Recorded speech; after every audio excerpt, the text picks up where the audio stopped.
Okay, well, I printed out the picture that I took of the quilt top and I've laid some tracing paper over it. But what I'd like to do is get the sashings done. I know exactly what I want to do. I want to put in a scallop type of a design. So I'd like to actually get that going right now.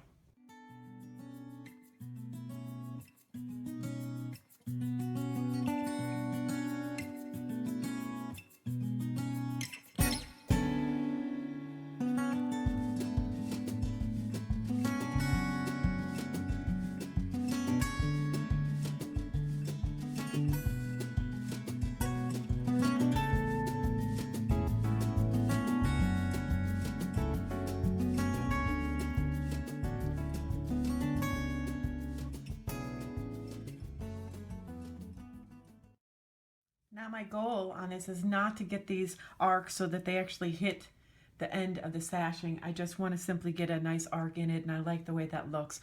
A little loose, a little light, a little airy. Now I've got a dark zone here and a light zone on the quilt, and it varies block by block, and I'd like to treat each block separately. I'd like to do some things the same, but some things different. What I really want to do is put a feather in the white areas of these blocks that are the stars. So let me get that going right now. I don't know how many feathers are going to go into each one. I'll find that out once I get this on frame and I start to scale things off. But this certainly at least will give me the intent of what I'm trying to accomplish.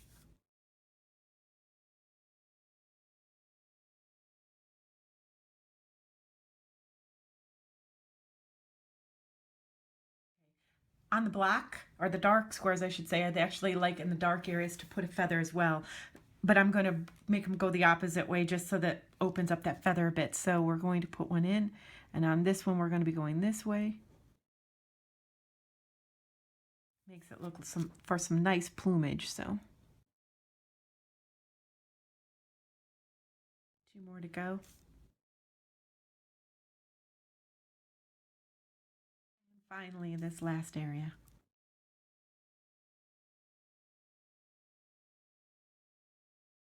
For the white areas, I just like to do pebbling, and I'm not going to extend the pebbling into the sashing, and the reason for it is that I didn't quote this quilt for that kind of a custom look, and I'm already probably over customizing this quilt, but it just called to me. So we'll be putting pebbles in the white area. I don't have to draw every pebble. I just marking this for my reference of we're putting pebbles into the white areas, which leaves on this particular block these dark areas. And I'd like to do something that helps radiate this block. So what I'm thinking about doing is putting some rays into each one of these blocks. And again, I don't know how many I'm going to put in, but I'm going to mark that these rays originate from a certain point and move out. Now maybe in the small ones we put 2, maybe in the big ones we put 3. I don't know. I'll figure that out when I get to the quilt and actually look at the size of the blocks and what I have to work with. So for right now, we're just marking it 2 of these rays in the smaller blocks, and we're marking 3 rays in the bigger blocks. It at least gets our intent across.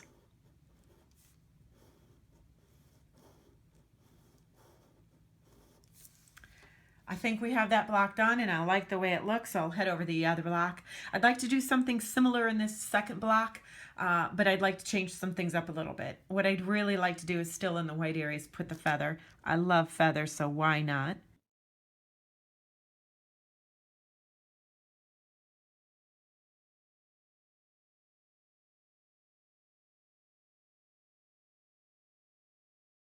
These feathers are all going in the same direction, and it helps to give a windmill kind of a look.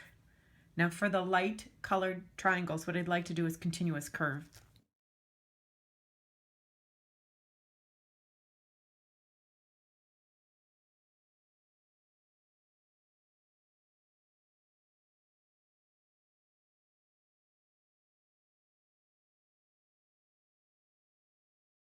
And to unify these two, what I'd like to do is in the white areas, you guessed it, pebbles.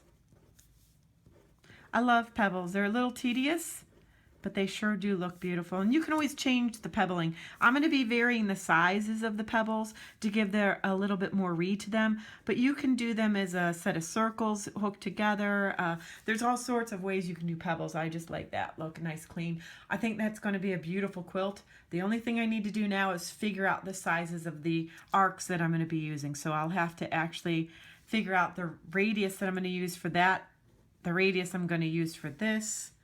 I'm going to have to figure out the radius that I'm going to use for this block, and if all of these are going to stay the same. I'm going to need to understand the radius I'm going to be using for this block. And lastly, I'm going to have to understand the radius that I'm using for this smaller block. I have two small edges here, and I'm afraid that they're so small that I may be using a different radius for those two than what I'm actually doing on this larger radius that sits right here. So, and I don't like to do dimensioning this way, not appropriate, but that larger piece. So those are the things I'm going to have to go figure out on the quilt next. Okay, now that we have our pattern established in paper form, it's time to figure out the template sizes we're going to use. Let's tackle the sashes first. I think this particular ruler would work fantastic there. It seems to hit the points nicely. It doesn't have to come out to the very tip here, and it won't, but that's how I drafted it anyway, so I really like it. So I'm going to have to mark this size down for the sashings.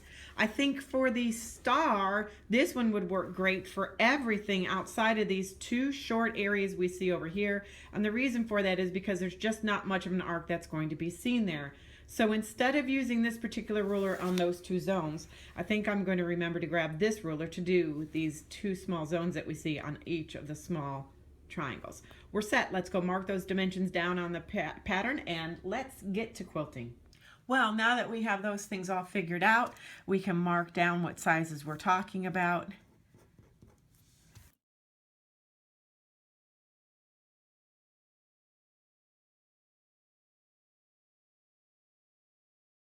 And I'm now all set to begin quilting. I have a Bible that I'm going to keep beside me that shows me exactly what templates I'm going to use where for the arc surfaces.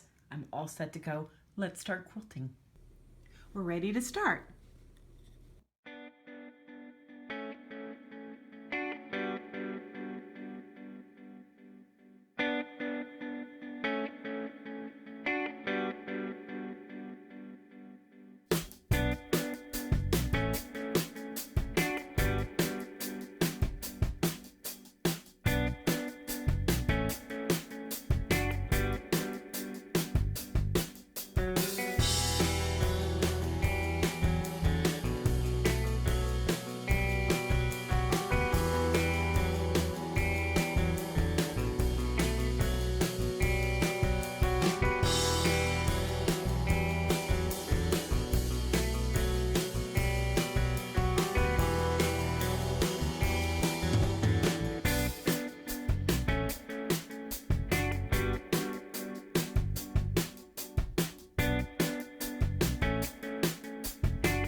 That done, we're going to do the feathers that are within these areas. It's a nice piece here. This one's not quite so bubbled up as some of the others are, which is typical when people piece. Nothing wrong with that. It's just a little bit of inaccuracy and it tends to build up. But we've got this nice and flat, so we don't have to pin anything. If this were bubbled, I'd pin a couple of these white zones down just to hold everything square and true, so I'm not pushing fabric around. But let's get going. We're going to get this feather in. We've got the first piece in. We'll put the second one. My goal here is to put 7 of these, so that's 2, 3, number 4, number 5, number 6, and lastly number 7. We'll come right down that seam, off to the next zone. There's the teardrop that goes in. Here's the first one, second, third, fourth. You can see as I'm doing this, I'm trying to stay up on this edge here as I come back, or at least close to it. It gives a nice finished look to the piece once it's done. So off we go. That was number 4. Here's 5. There's 6. There's 7. We'll run down and get to the next teardrop. This one tips this way. We're trying to keep them all going in the same direction. That's 2, and that was a little big, so I'll have to make a couple of these a smidgen smaller so I have enough room. That's 4. 5 was a little smaller. 6 was a little smaller, and by doing that over 2 of them, it didn't look so odd, and we come back down and we got 7, so 1 more to go.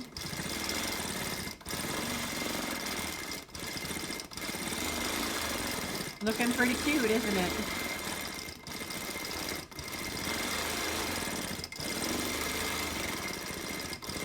And the last one sneaks in here, heads down, and all we have to do is tie this off. Now we've got this block all done. There you have it. We're all done. I hope you enjoyed what you watched and you learned some things today. If you'd like to visit us online, visit us at www.threadworksfactory.com. You can subscribe to our blog there and get post notices anytime I make a blog. I'm on Facebook. Look me up under the Threadworks Factory. And if you like what you see here, don't forget to subscribe. Have a fantastic day, and thank you for visiting.